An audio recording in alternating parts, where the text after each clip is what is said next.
Bonjour à toutes, bonjour à tous.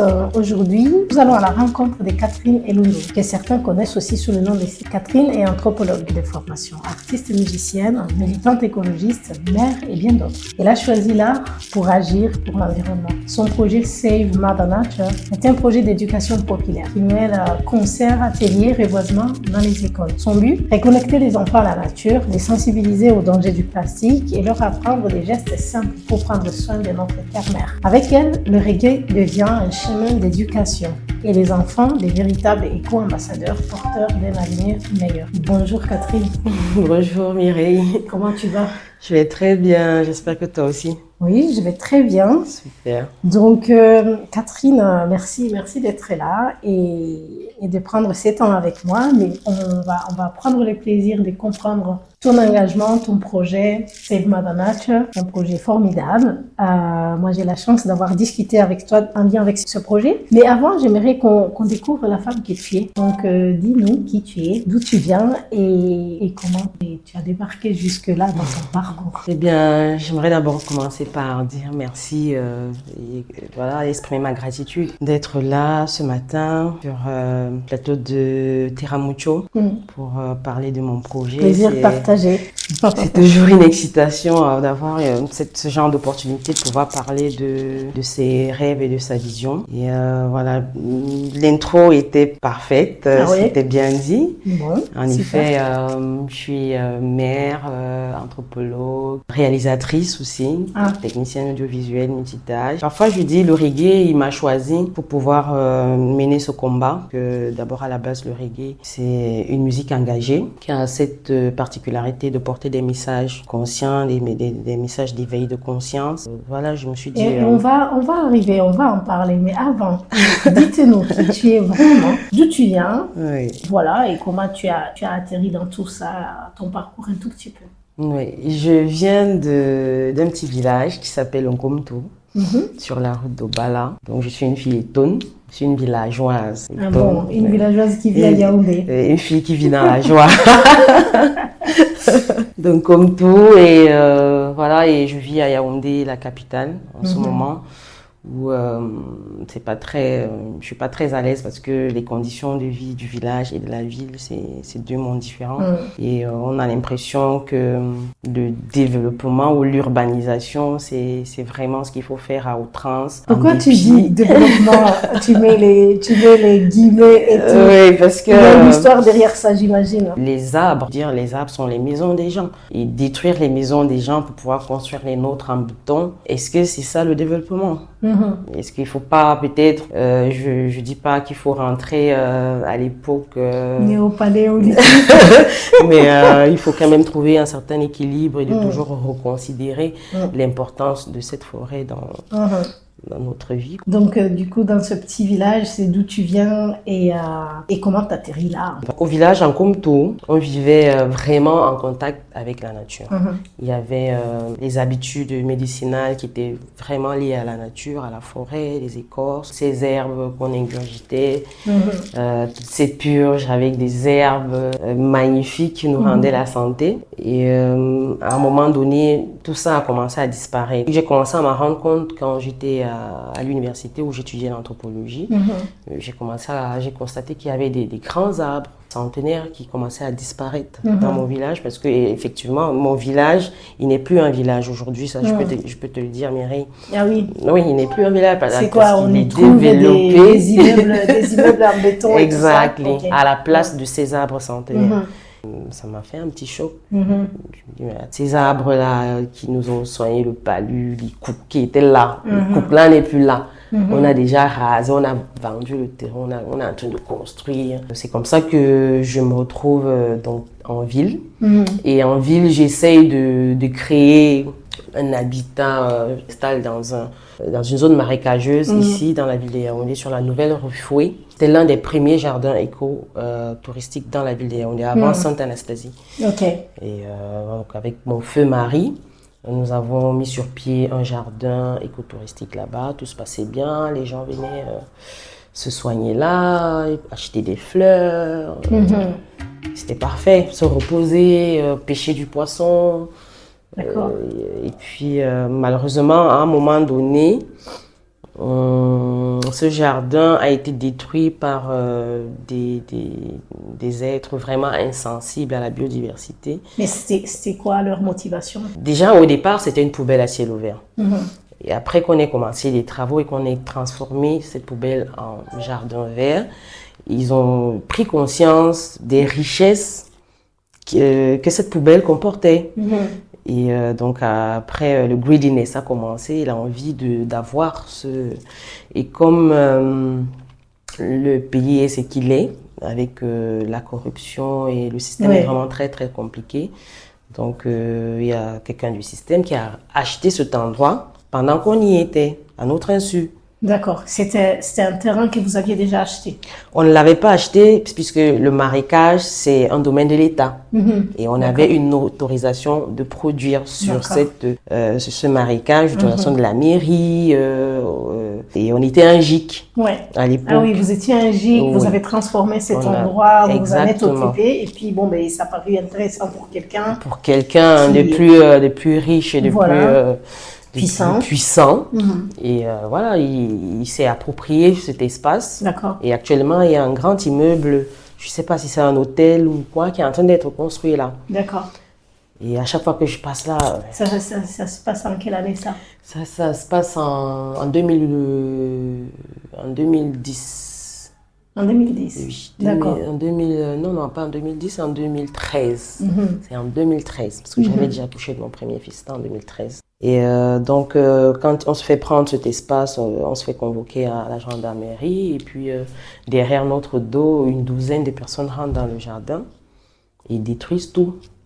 Et puis, c'est la débandade totale.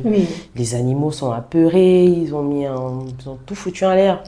Les poissons, les lapins, les cailles, les plantes, ils ont tout coupé. C'est cet événement qui est le déclic de mon engagement écologique. Et je pense que c'est la raison pour laquelle je me retrouve là aujourd'hui à parler de Save Mother Nature. J'ai même envie de dire que c'est bien avant cela, parce que de transformer une poubelle en un habitat pour les animaux, jardin écologique et touristique, c'était déjà là. Donc peut-être c'est un déclic pour ta colère. Pour ta colère encore plus forte, non? Oui. On peut dire ça? Oui, c'est le déclic de ma colère. C'est une indignation vraiment forte parce que ayant grandi au village, je connais, étant une fille de la forêt, je connais l'importance de la forêt.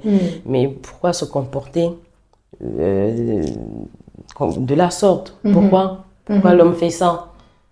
Détruire tout un habitat, un écosystème juste pour du béton. Et c'est ça qui m'a poussée, qui m'a donné, c'était une bonne raison pour moi de m'engager dans une carrière musicale. D'accord. Et je prends la décision de faire la musique en 2015. Et, je commence à travailler sur un album, Save Mother Nature, ça ne marche pas très bien. Et en plus, le combat, il se situe à deux niveaux, il faut le dire, parce que le reggae aussi, c'est une musique un peu contestée. Un peu contestée. Donc, tu vois, tu en sais quelque chose. Et en même temps, c'est compliqué. Et puis, il faut pouvoir valoriser le reggae, pouvoir le faire consommer par les auditeurs. Et ça a pris le temps que ça a pris. Et après un moment, il n'y avait pas de financement. Et puis, j'ai eu l'idée de commencer à faire des spectacles parce qu'on me connaît parce que j'ai fait beaucoup de spectacles live dans la ville de Yaoundé pour lever des petits fonds, pour aller reboiser, faire des ateliers dans des écoles. Et je commence mon premier atelier il y a 7 ans aujourd'hui. Donc là, on parle déjà de Save Mother Nature ou ça vient plus tard? Ça, c'est déjà Save Mother Nature. C'est déjà Save Mother Nature parce que à défaut de pouvoir produire un album là sur le champ, je me mets directement à l'action. Parce que je me dis, bon, il faut pouvoir allier la parole, la chanson à une action concrète. Il ne faut pas juste être des rossignols. Il faut pouvoir prêcher par exemple. Et je me suis dit, qu'est-ce que j'ai à faire? Je n'ai qu'à mettre mon énergie pour transmettre des valeurs environnementales à mes enfants, à mes petits frères. Parce que des enfants, j'en ai et j'ai bien peur. Je me demande que si moi j'ai fini de couper les qui soigne le palu au village. Il n'y a plus le fromager, il n'y a plus la collée qui stoppe la diarrhée. Il n'y a plus ça. Qu'est-ce que je vais léguer à mes enfants? Oui. C'est la véritable question. C'est pour ça que je dis, that's why we say save Mother Nature. We really need to save Mother Nature to save our lives.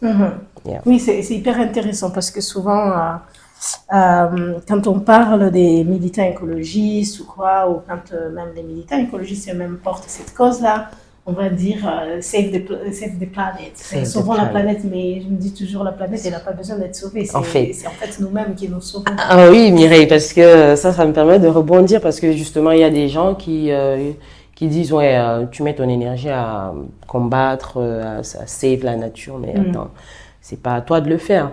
Je ne me positionne pas en tant qu'une superwoman ou une surhumaine, une personne surhumaine. C'est juste que dans cette histoire, en fait, moi aussi, je suis incriminée. Je suis incriminée, je suis coupable de complicité. Tu rachètes tes péchés. Oui, je rachète mes péchés. En fait, si je fais ce projet, comme Victor Hugo le disait, je m'adresse d'abord à moi-même. C'est d'abord une éducation que je me fais à moi-même, que je m'impose. Bon, voilà, je viens de la forêt, il faut que je retrouve un certain équilibre avec la nature. Peut-être aujourd'hui, vu le contexte, je ne peux plus peut-être vivre comme les Pygmées, parce que les Pygmées, eux, là-bas, ils ont de la chance, ils sont en contact direct avec la nature, et nous, ici, on s'est dit, ah, c'est les primitifs. Et pourtant, si on y regarde bien, peut-être c'est nous les primitifs, et qu'eux, ils sont bien, parce qu'ils sont en harmonie avec la nature. Et donc voilà, la nature a le pouvoir de se régénérer elle-même, elle a ce pouvoir. Ça ne dépend, en fait, ça dépend pas de nous, mais il y a des actions que nous pouvons faire pour aider à la préserver, à la conserver, voilà, pour éviter. Et pour qu'en retour, on préserve nous notre survie, quoi. Et pour qu'en retour, nous préservons notre survie, en fait. C'est de ça qu'il s'agit. Il faut sauver l'humanité, il faut pouvoir manger sain, il faut pouvoir cultiver, il faut des terres saines pour cultiver sain. Et ça demande vraiment beaucoup d'engagement et surtout d'engagement aussi politique, de la volonté politique, parce que parfois quand je regarde nos parents qui ont grandi au village, qui sont des anciens villageois, aujourd'hui quand je les regarde, ils sont complètement à l'opposé de ce qu'ils ont connu quand ils étaient petits. Ils veulent même plus entendre parler. Et ils se sont bien assimilés. Ils se sont bien assimilés. Et ça c'est un choc. Donc, tu comprends donc que Save Mother Nature, c'est sauver la nature, sauver l'humanité et sauver, sauver tout ce qui reste. Est-ce que tu te sens compris dans cet engagement? Est-ce que tu sens qu'il y a un intérêt pour les gens, un engouement, ou tu te sens incomprise et un peu à l'ouest vue par les gens? Bon, il faut dire que ce n'était pas facile parce que j'ai commencé en 2015. Ce n'était pas du tout facile. Parce que les gens, eux, ils aiment écouter des musiques un peu bizarres, des perversions sonores, des distorsions sonores, des choses qui font... les gens ne sont pas vraiment habitués, n'ont pas cette culture d'écouter des musiques engagées. Et ça aussi, c'est un problème. Mais ça a pris le temps que ça a pris, parce qu'on dit, voilà, la patience, c'est une vertu des rois et des reines. Et donc, depuis 2015 à aujourd'hui, le fait d'avoir, au lieu de mettre peut-être la production de l'album en avant, j'ai commencé par faire des actions concrètes, des petits concerts pour lever des fonds, pour aller reboiser des écoles. Justement, allons-y direct dans le dur, sur ce que tu fais avec les enfants dans les écoles. Donc voilà, la genèse, on l'a bien compris, d'où vient ce projet majeur, Save Mother Nature. Donc, c'est quoi concrètement? Donc, qu'est-ce que tu fais? Donc, c'est de l'éducation populaire, c'est de l'éducation à travers la musique, mais voilà, comment ça se passe? Comment tu arrives à t'intéresser aux écoles et qu'est-ce que tu fais dans les écoles concrètement? Alors, Save Mother Nature, c'est un atelier d'éducation à l'environnement. Et bon, il a cette particularité, c'est qu'il est un projet d'école. Mais j'aimerais intégrer même les enfants qui vont pas à l'école. Oui. C'est pour ça que je vais souvent aussi dans certaines zones un peu difficiles, même parmi les enfants de la rue. Et donc, l'atelier se déroule sur 3 axes principaux. La formation des éco-ambassadeurs, premier axe. Le deuxième axe, c'est le passage à l'action, le reboisement. On propose le reboisement comme la solution idéale pour renoncer à tous ces problèmes que nous avons avec l'environnement et tout. Et le troisième axe, c'est la question de la gestion des ordures. Alors, ça se passe comment? Moi, avec mon équipe, on peut décider, on dit bon, on cible une école à Bastos. On va voir le responsable de l'école, on lui explique qui je suis, voilà le projet. On a besoin juste de votre oui pour pouvoir venir transmettre des valeurs écologiques à vos enfants. Nous, on fait le reste. Nous, on trouve les moyens, aussi petits qu'ils soient. Moi, j'ai un adage que j'aime toujours dire, c'est que même avec rien, on parvient à faire des grandes choses. Et donc, une fois qu'on a le oui du responsable, on peut avoir, parfois on a des chances d'avoir peut-être 3-4 écoles sur l'année. On lance une campagne sur mes plateformes, on pousse les gens à participer. Et les gens participent. D'accord. Les gens participent. Et c'est quoi quand vous arrivez dans une école? C'est une journée entière, c'est quelques heures, c'est l'école entière, c'est une classe? Comment ça se passe? Oui, bon, déjà, vu les moyens dont on dispose, on ne peut pas travailler avec toute l'école. Donc, on cible peut-être 1 ou 2 classes pour travailler avec eux pendant 3-4 heures. Pour la formation des éco-ambassadeurs, le reboisement et la question de la gestion des ordures où on leur apprend à faire du tri. On fait aussi des dons de poubelles. Et maintenant, la formation des éco-ambassadeurs se déroule autour d'un manuel qui s'appelle le manuel de l'éco-ambassadeur que j'ai coécrit avec l'association YIND qui soutient mes actions depuis le départ. D'accord. Qui est l'une des associations vraiment avec qui tu travailles. Je travaille. Ok.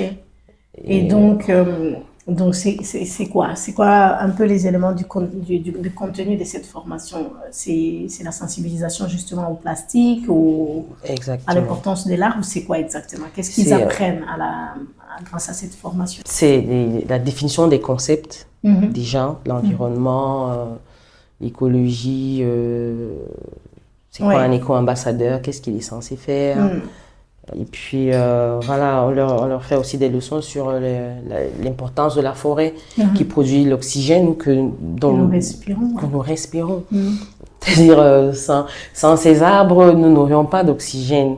Donc, on les amène à vraiment prendre conscience que, hey, il faut vraiment pas détruire, sinon on va manquer d'oxygène. Là. Can't breathe. Et à côté de ça, on peut faire des petits ateliers d'art, c'est-à-dire avec du dessin, avec des enfants. On fait aussi, on peut dessiner une fresque dans la salle de classe avec laquelle on a travaillé. On peut dessiner une fresque au fond de la classe. Avec, donc tu travailles aussi avec d'autres artistes, peintres et tout ça. Peintres, plasticiens. Et voilà, tous sont engagés et ils soutiennent vraiment la cause. Et donc au départ, les gens, ils étaient un peu réticents. Et je me rappelle, il y a une directrice qui elle n'y croyait pas. Elle n'y croyait pas du tout. Elle me dit, attends, mais tu vas faire ça comment? Je lui dis, non, maman, dis-moi seulement un oui. Et on dépose une demande manuscrite et ils nous répondent et donnent son oui. Elle n'y croyait toujours pas jusqu'au jour J. Jusqu'au bout, Jusqu'au jour J. Pourquoi, d'après toi? Parce qu'il s'est dit, mais elle fait pas ça pour rien, quoi. Parce que pour elle, ok, mais qu'est-ce qu'elle cherche? Pourquoi elle vient faire ça pour rien à mes élèves? Et le matin, quand on débarque avec le petit camion, avec des plantes et tout, elle s'est dit, waouh! Enfin, vous êtes là. Vous êtes là, vous l'avez dit, et vous le faites. Vous le faites comme ça. J'ai dit oui. Et cette année-là, on avait eu la chance, les gens avaient participé, même right from the USA. Et c'était une belle expérience qui a encore renforcé mon envie de continuer, parce que je me suis dit, mais si les gens sont touchés aux États-Unis et que quelqu'un peut m'envoyer $150 pourquoi il m'enverrait $150 pour faire ça? Ça veut dire qu'il y croit et qu'il il veut vraiment que ça se fasse. Et il y a des gens comme ça qui me font confiance, qui participent. Et, donc du coup, justement, en parlant de ça, comme tu dis, les écoles ne participent pas financièrement. Comment tu t'es fait financer? D'où trouves-tu les ressources pour pouvoir mener ce genre d'activité en fait? Comment tu fais? Oui, pour faire ce genre d'activité, au départ, je mettais l'argent de ma propre poche parce que c'est d'abord ma colère. C'est d'abord mon indignation. Moi-même, je me pose les questions que le monde, ce que je suis en train de faire, c'est là. J'ai sucé un bonbon, j'ai balancé mon emballage. Ce que je suis en train de faire, est-ce que c'est bien? Donc, c'est d'abord un combat, c'est d'abord mon combat, c'est ton combat aussi, c'est notre combat. Et donc du coup, tu mets de ta poche. Oui, je mets de ma poche pour démarrer. Voilà, je mets de ma poche. Il y a mon paternel qui met de sa poche aussi pour m'encourager pour la première école, il y a 7 ans. Ah oui. On l'a fait dans mon village en premier. Et il y a des élites qui ont participé. Donc, tu arrives à mobiliser. J'arrive à mobiliser. Quelques personnes de bonne volonté qui vont toucher aussi les uns comme les autres dans leur poche. C'est ça, exactement. Pour pouvoir faire quelque chose. Exactement. C'est aller déjà au-delà de là. Est-ce qu'il y a des institutions, je ne sais rien, la mairie ou partenaires financiers, je ne sais pas moi, qui se sont intéressés, qui t'ont financé? Oui, c'est arrivé, je crois, 5 ou 6 ans après. 5, 6 ans, 7 ans après. Donc, pendant 6-7 ans, j'ai mis de ma poche. J'ai fait des petits concerts dans la ville pour avoir un peu d'argent pour le faire. J'ai lancé des petits crowdfunding auprès des amis, auprès des fans qui comprennent la vision. Et après, voilà. Cette année, c'était la meilleure. On a été financé pour la première fois. Pour la première fois. On a été financé par une institution. Bravo. Et ça, on s'est dit waouh. Et c'est eux qui vous ont trouvé ou c'est vous qui les avez cherchés? Ils nous ont découverts pendant un spectacle, pendant un festival. Et puis après, ils ont lancé un appel à candidature à projet. Ils nous ont dit, mais postulez. Toi, avec ton projet, là, essaye de postuler. Et on a postulé, le projet a été retenu et il a été financé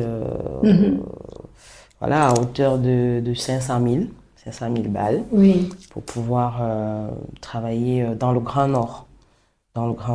D'accord. Et là-bas, dans la ville de Garoua.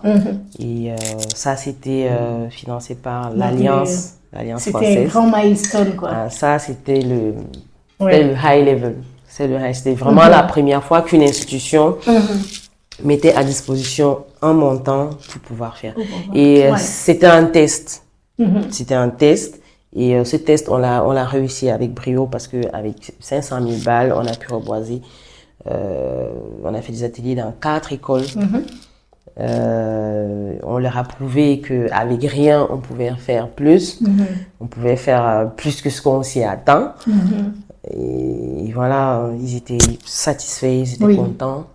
Et donc, on est impatients de continuer l'aventure et d'avoir plus de ce genre d'opportunités parce que à la fin, moi, je suis qu'une artiste. Je mets à la disposition, je mets ma voix, mon style musical, mon engagement écologique pour le mouvement. Mais j'ai vraiment envie de partnership, de travailler avec les associations qui sont dans le secteur, les organisations, et pourquoi pas des mairies. Et en parlant des mairies, on cible les mairies, on veut travailler avec les mairies.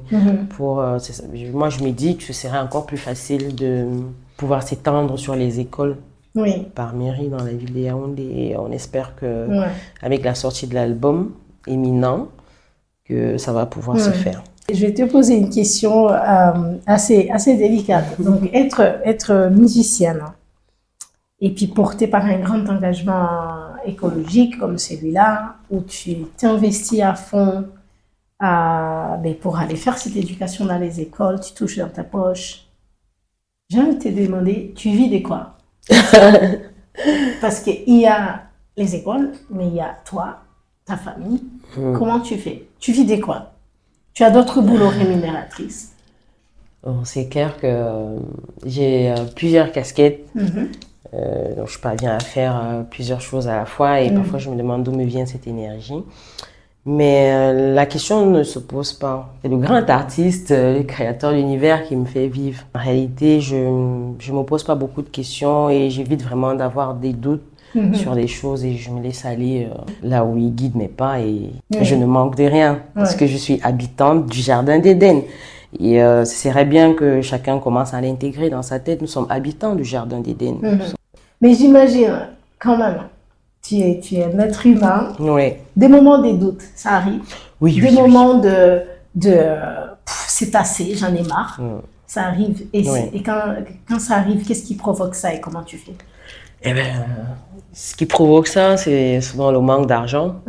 Après, je me demande, mais pourquoi? Purée, depuis autant d'années, personne ne comprend le combat que je mène là.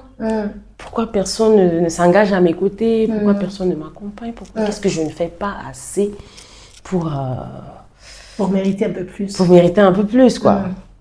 Enfin, parce que quand je dis mériter, c'est pas pour moi-même, mais mériter pour que ces enfants méritent un peu plus. Parce qu'il ne s'agit pas de moi. Il s'agit de ces enfants à qui nous transmettons les valeurs environnementales. Et j'ai eu des doutes surtout à cause de ça. Comment tu fais du coup quand tu as des doutes comme ça? Comment tu fais pour remonter la pente? Qu'est-ce qui te requinque pour que tu te dises allez, ça y est, je m'y remets quoi? Ce qui me requinque, c'est quand j'ai des doutes à gauche et que je regarde à droite, je vois mes propres enfants. Je me dis tu devrais pas t'arrêter, sister. Il faut que tu continues à combattre pour eux. Oui. Donc les enfants te donnent le sens pour la vie et pour le combat que tu continues. Et la force de continuer à combattre. mener. Du coup, j'allais te demander, quel a été dans ton parcours justement le moment où tu as été le plus fière de toi? La première fois, c'était en novembre 2019 où j'avais pu reboiser une école, la première école que j'ai reboisée dans la ville de Yaoundé. Ça, c'était de ouf. Et c'était justement chez la directrice qui doutait au départ et après... Pourquoi ce moment-là t'a marqué en particulier? Ça m'a marqué en particulier parce que elle doutait, quoi. Elle n'y croyait pas. Elle se disait que c'est un leurre ou que je voulais venir prendre un peu d'argent auprès de ses élèves, 500 par élève, pour participer à l'atelier, des trucs comme ça. Mais elle s'est dit, mais attends, je peux pas faire quelque chose comme ça gratuitement. Et après, quand ça s'est fait, elle était tellement contente qu'elle nous a reçus, elle nous a amenés au restaurant et on était waouh. Elle était vraiment hyper contente. Et oui, c'est cette année-là aussi que j'ai reçu des dons de certains followers des États-Unis. Et ça m'a vraiment satisfait. Je me suis dit vraiment, si tu es faite pour ça, c'est ce que tu dois faire.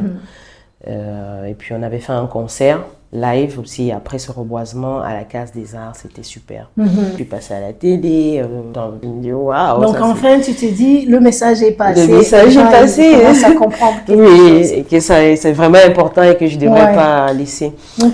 Et la deuxième fois, c'était dans la ville de Garoua, ce tournée sur 4 écoles, financées, tranquille. Où tu t'es pas cassé trop la tête. Je ne me suis pas trop cassé la tête, j'ai pas eu à percer mes poches. Et ça, c'était vraiment super avec un concert. Je peux dire qu'actuellement, c'est l'un des meilleurs concerts que j'ai jamais fait de ma vie. Oui, sur le plateau du Festival des Repas. Ouais, ça, c'était...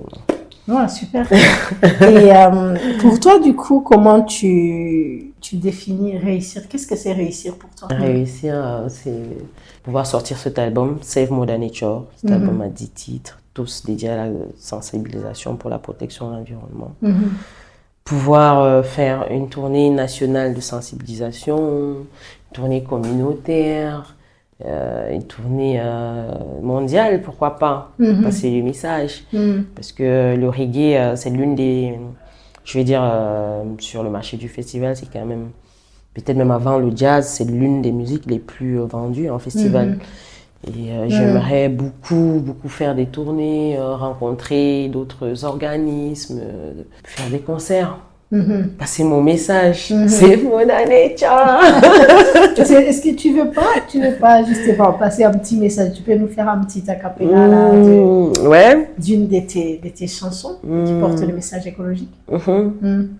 Éco-ambassadeur, gardien de la nature, collecter, trier, traiter, recycler, réutiliser, habitude de conso systématique, problème dramatique, c'est le rein du plastique, why? Let's protect our environment, no shit on the way the government.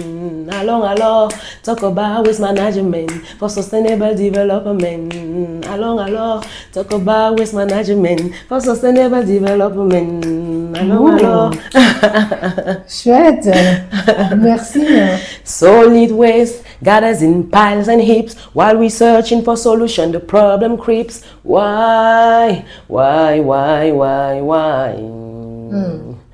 Our planet is a beautiful land that has been blessed by His Almighty Jah. Is our home, our share, our sacred one. Solution to this problem must be found. Let us preserve it and keep it clean. Disposing our garbage in the bin. Why? If you see a paper, pick them up. If you see those who little, better tell them stop.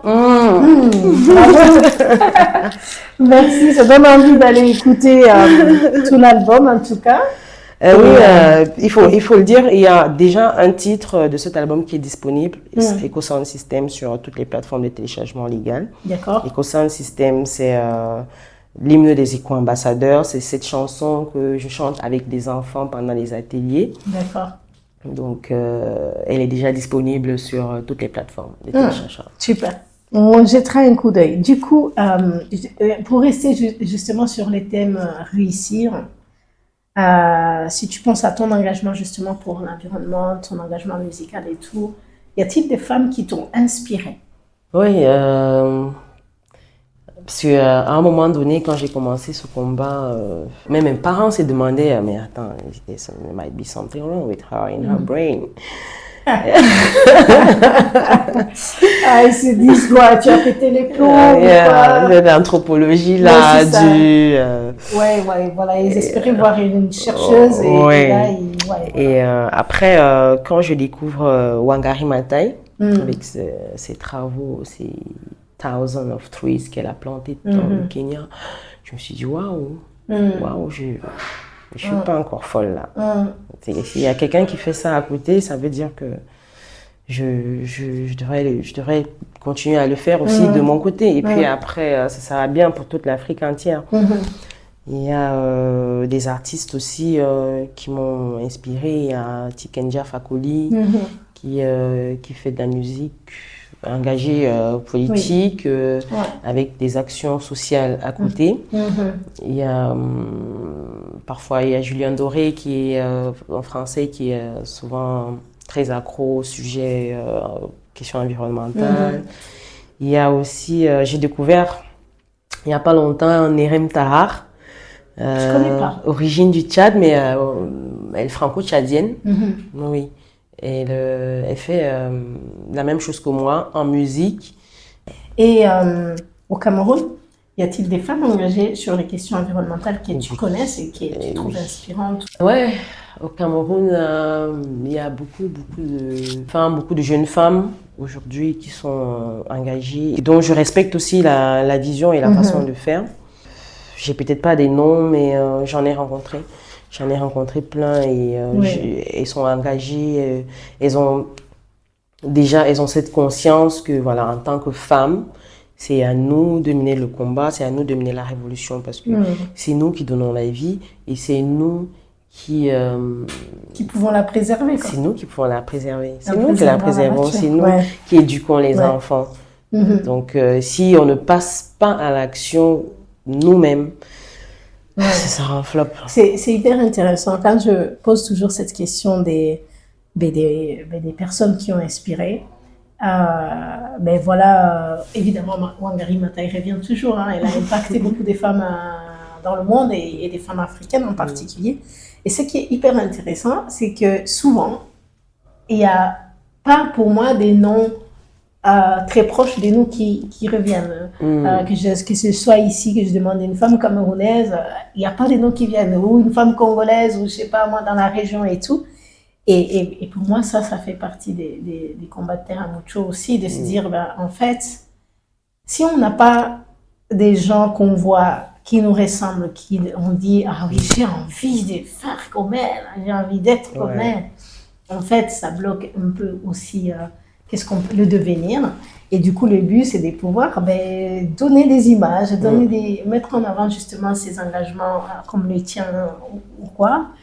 Et voilà, et d'autres femmes. Donc, c'est un peu ce qu'on essaie de se battre. Comment on fait ressortir les engagements qui sont à côté de nous. Parce qu'en fait, on peut encore être plus inspiré, parce qu'on peut le voir plus souvent. Donc, c'est ça qu'on essaie de faire. Et du coup, toi, pour revenir à Save Mother Nature et tous les travaux dans les écoles, etc., qu'est-ce que tu as remarqué pour toi? Est-ce que tu es satisfait? Qu'est-ce que tu as vu comme changement, comme impact de tout cet engagement depuis 2015 jusqu'à maintenant? On commence à faire 10 ans là. Qu'est-ce que tu as vu qui a changé en fait? Oui, à chaque fois que nous avons réalisé, mon équipe et moi, des ateliers d'éducation à l'environnement, on a reçu des témoignages des responsables d'école qui trouvaient après que les enfants avaient pu capter quelque chose, parce que après leur comportement ils changent, parce que après le reboisement ils sont responsables des plantes, ils ont le devoir de les maintenir en vie, de les préserver, ils sont vraiment engagés dans ces actions là. On a reçu les témoignages des parents. Il y a des parents qui étaient genre, waouh, ça c'est vraiment superbe, il faut revenir. Ouais. Mon fils, il est rentré à la maison, il m'a dit, j'ai jeté mon plastique par terre et il m'a dit, non, lui en tant que ambassadeur, je devrais pas faire ça, tu vois, donc. Ça donne une petite responsabilité. Ça donne une petite responsabilité et ça fait que puisque notre point focal, c'est les enfants, mais à partir des enfants, on peut atteindre les parents et les communautés. Justement, est-ce que donc j'imagine depuis 10 ans là, tu as sillonné un certain nombre d'écoles. Combien?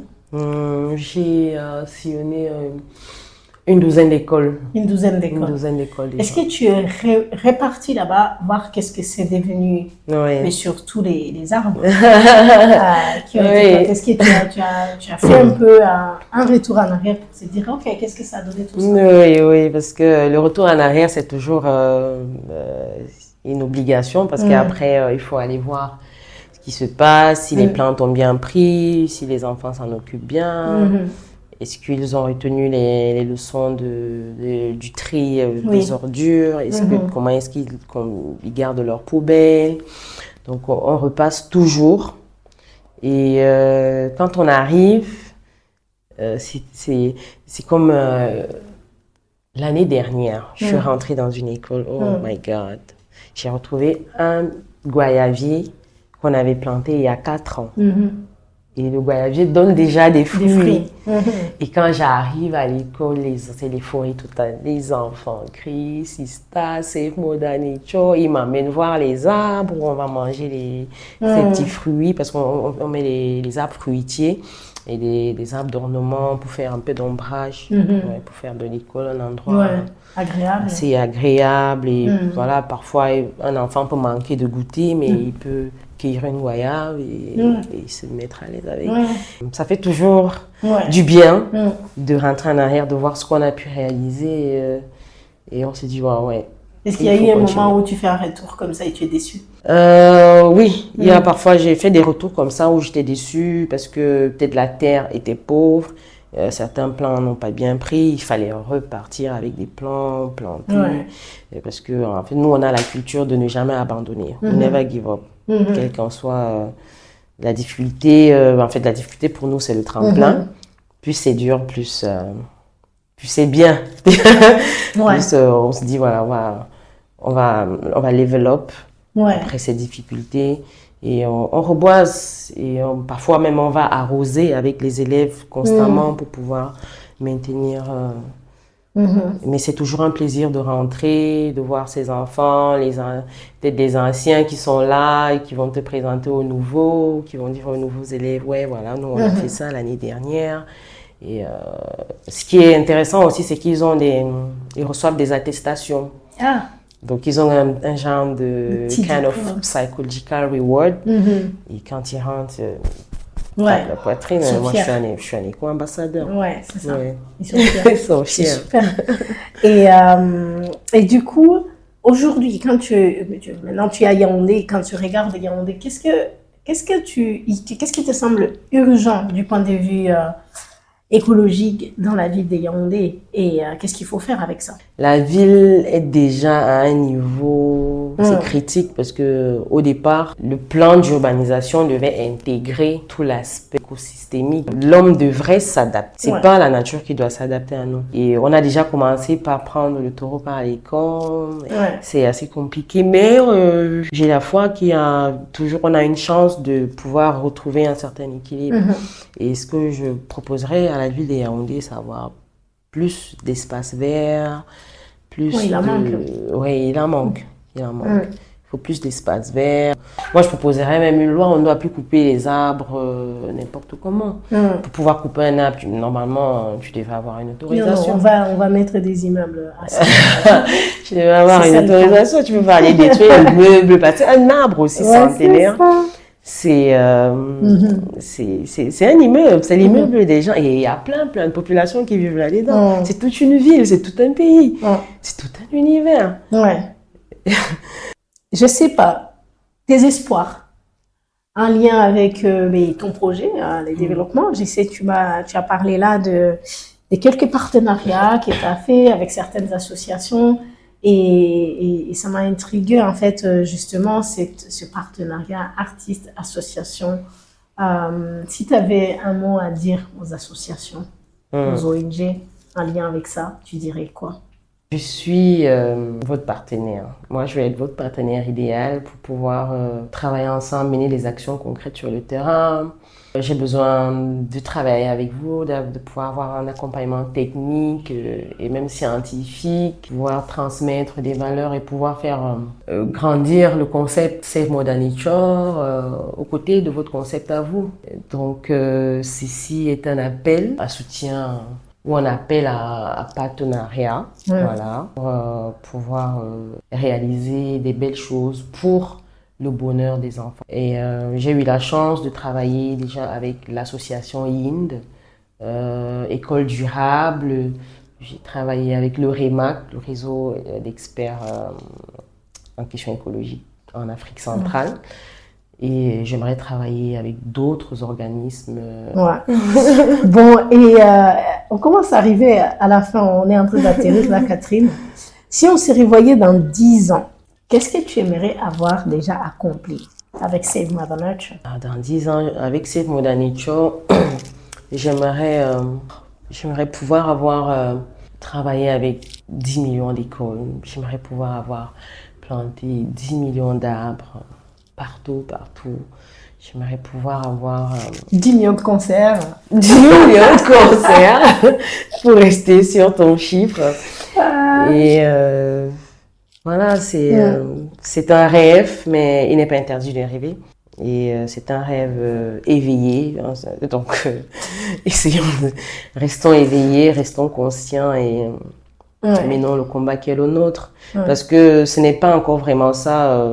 Les 12 écoles, pour la 12aine d'écoles, j'ai dû planter une dizaine d'arbres par école. Donc, je suis encore à une centaine d'arbres et c'est pas encore suffisant. C'est pas encore suffisant. C'est vrai qu'on ne va pas reforester les écoles, mais on redonne, parce que pour construire une école, Mireille, on a nécessairement détruit. Et oui. On a certainement coupé certains grands arbres là pour construire l'école aussi. Donc il faut que l'école même se reconnecte à la nature, cette école qui dit enseigner les sciences environnementales à l'école, environmental science. Donc il faut cette reconnexion et rebâtir vraiment un cadre idéal, parce qu'il ne faut pas que l'école soit un ennemi de la forêt, de l'environnement. Je vais rêver avec toi.